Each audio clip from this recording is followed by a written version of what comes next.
Salut à tous, bienvenue dans ce tuto Zéro Absolu. Aujourd'hui je voudrais vous présenter une méthode de morphing pour faire ce que j'appelle moi du texture morphing, ou du texture motion. Alors c'est le même principe si vous l'avez déjà fait que de faire du morphing entre deux images différentes, sauf que là on va faire du morphing à l'intérieur d'une même image. Alors je repense à ça aujourd'hui parce que j'ai eu la chance il y a 2 ans de ça de travailler sur une très belle exposition au musée des Confluences à Lyon qui s'appelait Venenom, pour laquelle j'ai développé des applications interactives et des VFX. Et on avait une série de tablettes interactives dans lesquelles on pouvait consulter des plantes, des champignons, des bactéries et avoir des informations. Et on avait une bibliothèque d'images statiques pour illustrer le contenu des tablettes. Et puis je m'étais amusé à animer ces images statiques pour donner un petit peu vie aux éléments, comme on le voit ici. J'ai 2 autres exemples en dessous. Voilà, mais en tout je crois qu'il y avait, je sais plus, 25 ou 30 photos comme ça qui ont été animées. Il y a des photos qui se prêtent plus ou moins bien à ce type de morphing. Ça on le voit à l'expérience, on va dire. Surtout ce qui est important et la grosse différence avec le morphing traditionnel entre deux images différentes, c'est que là, vu qu'on fait du morphing dans la même image, on essaye de garder un certain nombre de points fixes. C'est-à-dire comme là, par exemple, tout ce qui est autour de l'image et les bords des feuilles doivent rester fixes. Alors que le contenu, lui, évolue sous une certaine forme. Alors, le logiciel que j'utilise pour faire ça, c'est Morpheus Photo Animation Suite. Alors, il s'appelle Suite parce qu'il permet de faire un tas de choses. Dans sa version standard, on n'a pas tous ces menus. Voilà, version beginner, on a ça. Il existe 3 versions, une à 80 $, une à 130 je crois, et une à 200. La version de 130, la Pro, elle est bien, c'est celle que j'utilise là. Elle est vraiment bien parce qu'on a des outils complémentaires qui permettent de gérer la triangulation que l'on n'a pas dans la version de base. Donc si vous avez un job à faire avec ça, si vous avez une série d'images, prenez tout de suite la version Pro. Alors, il y a 2 façons de commencer. Soit on crée un nouveau layout vide, comme on l'a là, une image de début, une image de fin. Et puis si on passe en mode, dans le menu préférences, si on passe en mode Advanced, donc on décoche le Beginner Mode Menus, voilà, on a des outils en plus. Et on a une timeline en bas. Cette timeline, on va pas voir comment elle fonctionne aujourd'hui, parce que cette timeline, en fait, elle permet de créer plusieurs morphings à la suite, ou d'avoir des morphings plus complexes avec des images clés à l'intérieur, mais on n'en aura pas besoin ici. Par contre, on a donc en plus des boutons pour ajouter des dots, des points sur l'image que l'on va déplacer. On a des boutons pour gérer les lignes, et on va voir, c'est très important. Donc, 2 façons. Soit on utilise le bouton Load Pictures, ou ici, Picture Load. Et là, je vais prendre une photo que je viens de trouver sur le net. Soit on passe ici dans File, Layout Wizard. Le Wizard permet de préparer en fait le soft à ce que l'on va faire. On peut créer un simple morph. On peut créer une série de morphing entre plusieurs images. On peut créer du warp, donc on prend une image et on la déforme. On peut faire du mixage de photos en faisant du warp à l'intérieur, etc. Bon, c'est pas très utile. Voilà, le principe est le même. Il vous propose de charger l'image A, l'image B, ou l'image de début et l'image de fin. C'est la même chose que de sélectionner ici l'image Start, de faire Picture Load, et de cliquer ici dans End et de faire Picture Load, ou de cliquer sur le bouton Load Picture, voilà. Donc là, le truc, c'est que je charge 2 images qui sont exactement les... Alors, j'ai pas choisi cette image au hasard, hein. Je l'ai choisi parce que le contour de la fleur est bien déterminé, parce qu'il y a des choses à l'intérieur, il y a de la texture qu'on va pouvoir, que l'on va pouvoir animer. Si vous prenez un élément qui contient un dégradé, animer le dégradé, vous ne verrez rien, quoi. Bon, alors, le principe du morphing, si vous ne connaissez pas... Ah oui, juste un truc. Vous allez voir, on est sans arrêt en train de jongler entre la fenêtre de droite et de gauche. Donc c'est toujours pratique de faire en sorte de bien les avoir à la même taille. Voilà, donc il suffit de tourner la souris pour zoomer. Et puis dans les différents modes, si on est en zoom, on peut facilement pannoter l'image. Voilà. Donc le principe du morphing. En fait là on le voit pas parce que je n'ai pas demandé de l'afficher, mais on a 4 points par défaut qui correspondent aux angles de l'image. Ces 4 points par défaut, ils n'apparaissent pas, ils sont là par défaut, point. Par contre il y a un petit outil là, Show Triangles in Pictures, qui va permettre d'afficher la triangulation. Alors on voit un trait au milieu et puis c'est plus difficile, mais on a un trait bleu là qui fait le tour. En fait on a un triangle ici et un triangle là. Donc pour l'instant il n'y a pas de différence entre l'image de gauche et de droite. Donc ce que l'on va faire, c'est on va créer un point. Je vais prendre un point, je vais le mettre au milieu là. On voit que le logiciel a refait la triangulation et il nous a créé un point à droite, dans l'image de droite, au même endroit. Alors, l'idée du morphing, en fait, c'est de faire correspondre un point à un autre. Donc, ce point se trouve ici, on va dire, au milieu du... Alors, je vais cliquer sur Move Dots. Se trouve ici au milieu du pistil. Et là, le point, je vais le faire monter. Alors, en fait, le truc du morphing, il est très simple. C'est, vous voyez les triangles, dans chaque image, ils contiennent une image, une partie de l'image. On va dire que les triangles contiennent une texture. Alors, ce qui va se passer, c'est que l'animation qui va être créée, c'est que ce triangle, par exemple, va être déformé pour obtenir ce triangle-là, et il va déformer l'image de gauche. Donc, ce point-là va monter, et en même temps qu'il fait ça, de cette image-là, il va faire la même chose. Il va faire monter le point, et puis il va faire un mix entre les deux images. On va passer en fondu d'une image à l'autre. Alors, on regarde ce que ça donne avec simplement ça. On va dans Preview. Preview, ouais, il est où mon Preview? CTRL P. Tiens, c'est bizarre. Window Preview, non? Ah, c'est là. View, Preview. Voilà, CTRL P. Alors, généralement, je place cette fenêtre dans un écran à côté, mais là, on va rester ici au milieu. Et donc, avec les paramètres par défaut, donc on regarde ce que ça donne. Voilà. On voit notre première image qui est là. Donc, le point qui se trouve au centre va déformer les 4 triangles. La première image monte dans la partie centrale. Et elle disparaît tout doucement au profit de la deuxième image qui devient de plus en plus opaque, qui devient de plus en plus visible. Et pour elle, on a le mouvement inverse. Donc, on a, hop, voilà, ce mouvement de montée pour terminer à la position finale. Et le principe du morphing, c'est ça, voilà. Ensuite, là, c'est moche. Enfin, moi je trouve pas ça très joli ou pas très utile, ou ça prend un peu la tête, mais pour obtenir des choses plus complexes, ce qu'on va faire en général, c'est qu'on va déterminer dans les images des parties fixes, des parties qui ne bougent pas. Alors, je vais remettre ce point là à droite ici. Je vais faire vite fait avec la fonction add_dots. Je vais créer quelques points autour de cette feuille. Voilà, là. Voilà, je fais ça en vitesse. Donc, ces points-là, ils ne bougent pas et on voit que le logiciel a généré une triangulation. Maintenant, on peut regarder avec le preview ce que ça donne. On va voir que... Alors, là, j'ai aucun point qui bouge en fait, parce que j'ai remis mon point. Alors, oups, move dots. Mon point là, je vais le déplacer vers le bas. Voilà. Ou si je le déplace ailleurs, si j'y arrive, bon sang, voilà.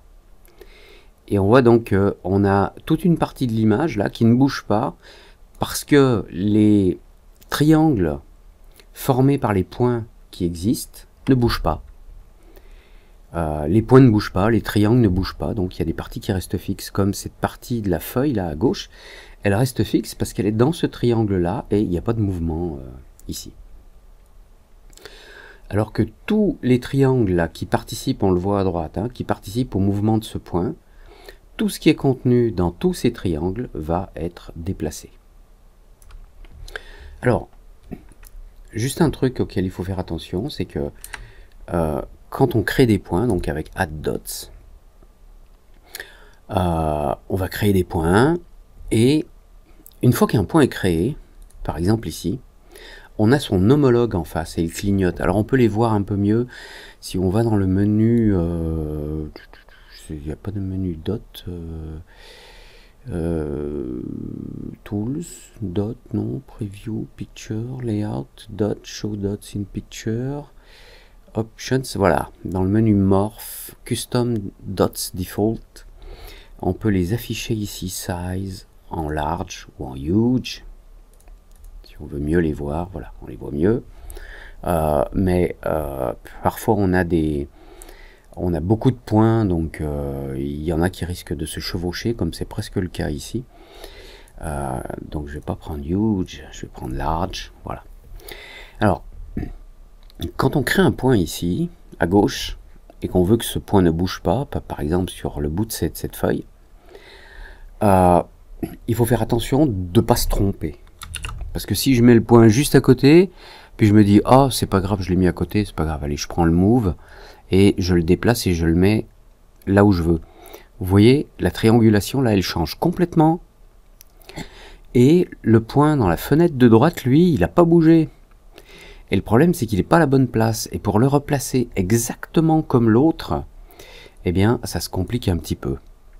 Souvent, il faut zoomer le plus possible pour essayer au pixel près de se placer exactement comme l'autre. Alors, c'est beaucoup plus simple en fait de faire attention quand on met des points dont on sait qu'ils vont être fixes. Si on se trompe, on fait add dot, je me trompe là, il vaut mieux faire annuler et recréer le point. Je vais créer des points là le long de cette feuille. Voilà. Donc on a les mêmes points qui correspondent là en face. Je vais créer des points là. Et donc vous voyez une certaine, on va dire, triangulation apparaître, qui devient de plus en plus complexe au fur et à mesure que l'on a de plus en plus de points. Voilà. Alors, ce qui est important, c'est de se rendre compte, dans ce qu'on est en train de faire, où sont les lignes qui nous intéressent. Si je regarde ici, par exemple, donc là j'ai des lignes en bleu, alors idem hein, dans le menu Morph, Custom Lines, Airline, je peux les mettre en Thin, pour être un petit peu plus épaisse. Attendez, non, parce que ça c'est... Custom Lines, c'est les lignes qu'on va tracer nous-mêmes. C'est dans Customize Triangles qu'on va passer en Thin, voilà, c'est un petit peu plus épais. Donc on voit bien, là, on essaie de faire en sorte, voilà. Et comme je vous le disais, ce point-là, je trouve qu'il est un tout petit peu à côté, mais je vais pas m'amuser à le déplacer ici et à le déplacer là-bas. Je préfère carrément le supprimer et en créer un nouveau, bien à sa place, voilà. Ici, ça mérite peut-être sur cette courbe un point supplémentaire, voilà. Celui-là également, il n'est pas super à sa place, donc je le sélectionne, je le supprime, add dots, et j'en crée un nouveau. Voilà. Ici aussi, voilà. Bon. Et on voit donc nos lignes de contour, qui sont les lignes qui vont rester fixes durant le morph. Enfin, ça, c'est mon souhait, c'est mon choix, hein, c'est ce que je souhaite obtenir. Et puis, l'intérieur, là, je vais vouloir qu'il bouge, lui. Alors on va faire un premier essai, on va mettre par exemple un point ici. Et dans l'image de droite, ce point qui clignote également là, et qui correspond, alors je vais utiliser le Move Tool, donc on jongle sur le clavier avec D et avec A. D pour déplacer, et puis A pour créer un point. Alors je vais déplacer ce point dans l'image de droite, et donc vous voyez qu'il ne se trouve pas au même endroit entre les deux images, hein. Et on voit donc que tous ces triangles bougent. Et en fait, le logiciel va créer cette animation-là, le long des triangles en question. Si on fait un preview, CTRL-P, voilà. On voit ce léger mouvement là à l'intérieur de la feuille. avec la texture qui est mixée d'une image à l'autre. Alors on voit qu'on n'a pas de mouvement là en haut, qu'on a des zones où il n'y a pas de mouvement ici, oui, puisqu'on a des triangulations là, ici, qui ne sont pas atteintes par ce point, quand ce point bouge comme ça. Je vais le faire ici, plutôt dans la fenêtre de droite. Quand ce point bouge, la triangulation qui est là, elle ne bouge pas, elle. Donc il va falloir être un petit peu plus fin, plus finos. Alors je vais supprimer ce point. Et ce qu'on va faire, c'est créer des lignes avec le Draw Free Line. Je sais par exemple que je veux que cette nervure parte du bas et qu'elle monte. Et puis ce qu'il y a autour aussi un petit peu. Alors, je vais cliquer pour créer un point là. Je déplace un peu, je vais créer un autre point là. Ensuite, je reclique sur mon dernier point et je crée une nouvelle ligne jusque là. Maintenant, j'ai 3 points et vous remarquerez que j'ai mis ce point plutôt en bas et celui-là, il est loin du bout. Mais c'est fait exprès. Maintenant, je passe sur Move Dots et dans l'image de droite, je vais justement déplacer mes points. Donc celui-ci, il va se déplacer jusque là en haut. Celui-ci, il se déplace vers le haut. Celui-là également. Voilà. Maintenant, si on regarde le preview, voilà, on a un effet ici qui est plus gros, qui prend plus de place, qui touche plus de zones. En fait, il touche plus de zones parce qu'on a plus de pixels, là, plus de triangles, pardon, qui rentrent en jeu. Alors, une chose à laquelle il faut faire très très attention, c'est ici, par exemple, si je prends ce point qui à l'origine se trouve à peu près là, si je le déplace et que je monte, il faut faire attention parce que là, je viens de traverser un triangle. Et quand les triangles se traversent, eh ben, le résultat est plutôt aléatoire et en général assez moche. Ça crée des lignes. Je ne sais pas si vous voyez apparaître une ligne franche de temps en temps. Et c'est pas très très beau. Alors si on veut que ça aille jusqu'au bout, ben, il va falloir créer des triangles qui vont jusqu'au bout. Si on veut animer cette zone également, il va falloir trianguler ça. Donc là, on a ce triangle qui chevauche. Ça va pas, alors on a la chance de pouvoir refaire les connexions pour retrianguler comme ça nous arrange. Alors ici, on va prendre l'option Connect Dots. Et je vais sélectionner un point et un autre, et hop, vous voyez, la triangulation a changé de sens. Et maintenant, donc avec Move Dots, ce point-là, je vais pouvoir l'emmener beaucoup plus haut. Je vais amener celui-ci aussi plus haut. On refait un preview. Voilà. Ah, alors il y a un petit défaut parce qu'on a un petit morceau de noir là qui sort du cadre parce que notre point là en haut il est dans le noir. Alors je pourrais l'effacer ou le recréer, peu importe, maintenant que je suis habitué, je le place exactement là où je veux et je vais arriver à placer l'autre au même endroit. Voilà. Je regarde le résultat. Voilà, on n'a plus cette fuite de noir. Enfin, on a un tout petit pixel là, mais on n'a plus trop la fuite. Alors, il nous reste cette partie de la feuille et puis l'autre là. Donc là, on a une animation linéaire grossière qui se fait par le milieu. Hein, et les triangles se déforment comme ça. Et on va pouvoir affiner un petit peu ça en mettant d'autres lignes. En mettant par exemple une ligne qui va aller de là à là et de là à là. Ensuite, prenons par exemple une ligne qui va aller de là à là et de là à là. Et idem, je vais déplacer mes points. Celui-ci va monter, celui-ci va aller là, celui-là il va aller ici. Alors attention, là hop, je coupe un triangle. Donc je vais refaire une triangulation. Connect Dots, celui-ci à celui-là, voilà. Et comme ça, ce point, quand je le bouge là, j'ai pas de chevauchement de triangle. Idem là, on monte ici, on va monter par là, et ce point là va monter de ce côté. On regarde ce que ça donne. Voilà. Alors il y a une petite saccade à un moment, non, c'est que le preview. Bon, on pourrait faire un petit peu mieux parce que le mouvement est un petit peu trop global, il faudrait peut-être que ça parte, donc sur le bord des feuilles, que ce soit un petit peu plus arrondi, enfin, que ça suive un petit peu plus les nervures. On peut s'amuser à le faire vite fait ici, hein, je replace vite fait ce point là. Je vais tracer des lignes de mouvement le long des nervures, donc par exemple un point là, un point là. Ici je vais faire par exemple 1, 2, 3. Hop. Ici un point là et un point là. Voilà. Et dans l'image de droite, donc je vais déplacer mes lignes. Alors celle-ci va se déplacer comme ça. Ce point il va venir là, celui-ci va venir là, celui-là va venir là, etc. etc.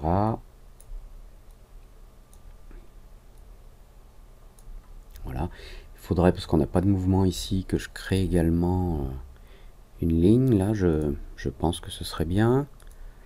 Une ligne de 3 points, voilà. Je repasse sur Move Dots, je les déplace ici. Voilà. Résultat, CTRL P.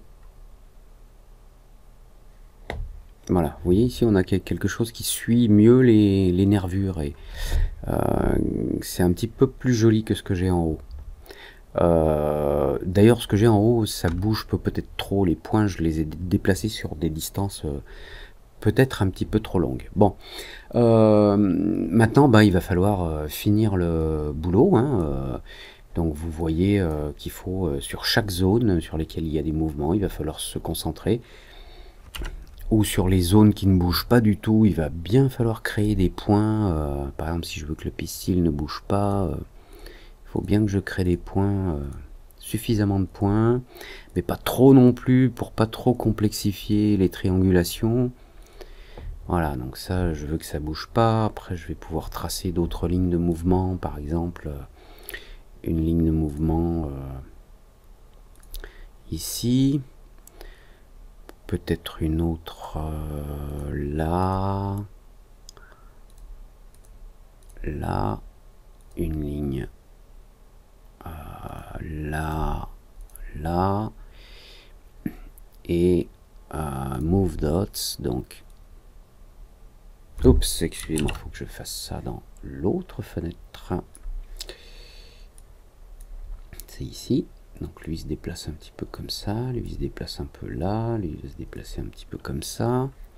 On voit le mouvement qui apparaît là dans la fenêtre de preview que j'agrandis. Voilà, donc je déplace mes points pour créer une légère animation sur la texture là où je le souhaite. Alors vous voyez là on a un point de rupture là sur l'ombre, donc je pense que ce serait bien pardon, de créer une ligne fixe ici. Donc je peux soit simplement créer des points qui ne vont pas bouger, voilà. Par contre il faut que je fasse attention parce que j'ai un point là au milieu qui bouge lui. Alors, on va voir s'il croise pas la triangulation. Alors s'il y en a un qui croise un petit peu, là on a encore un petit chouïa. Là ici on a un petit chouïa d'ombre qui bouge. Donc c'est ce point là qui se déplace. Alors je vais le sélectionner ici. Je vais le replacer au bord de la ligne d'ombre. Et ce point est sélectionné automatiquement de l'autre côté. Il est là. Je vais le remettre au bord de la ligne d'ombre. Voilà. Ça, j'ai un léger mouvement là et j'ai un léger mouvement à l'extérieur aussi. Je vais peut-être rajouter un tout petit mouvement ici, avec un seul point à mon avis. Je vais mettre un point là et son correspondant de l'autre côté qui clignote. Voilà. Alors, move et je vais le déplacer un tout petit peu comme ça, peut-être un petit peu plus vers le bas. Voilà, on apporte un tout petit peu de vie ici. Bon, vous avez vu le principe. Alors maintenant on va s'occuper de voir l'export et puis l'animation. Alors les paramètres d'animation dans Timeline Options, on a la taille finale. Ici quand on travaille sur les images, on travaille à la résolution à laquelle elles ont été importées et on va pouvoir sélectionner un format de sortie. Alors je crois que mon image est carrée. On va prendre 400, 400. Alors si vous voulez faire des petits gifs animés pour les publier sur les réseaux sociaux, il ne faut pas que les images soient trop grandes. Il ne faut pas qu'il y ait trop d'images dans l'animation, on va le voir après. Parce que si votre fichier GIF est trop gros, il ne sera pas accepté par les plateformes sociales type Facebook, etc. Donc, excusez-moi, j'ai un chat dans la gorge. Ici, on règle la qualité. Alors, 85, c'est suffisant. Plus on a de qualité, plus on a de détails, et plus l'image est piquée, donc, et plus l'image va prendre de la place, en fait. Enfin, les images, puisqu'il s'agit d'un truc animé. Dans le playback, ici, on indique donc le nombre d'images à la seconde. Alors, pour du GIF animé, hein, comme je vous dis, pour les réseaux sociaux, des trucs comme ça, il vaut mieux utiliser 10, 12, 15. Si vous utilisez plus 20, 25, 30 images à la seconde, il y aura tellement d'images, le fichier sera trop gros pour être publié. Donc 15, c'est très bien. Alors, on peut faire une animation forward, donc qui va du début à la fin, backward, de la fin au début, ou aller-retour. Et dans le loop, on peut choisir donc une boucle forever, continue, pour toujours, ou qui s'arrête après la première fois, ou qui s'arrête après un certain nombre de boucles. Donc loop forever, c'est le principe quand même de notre truc là.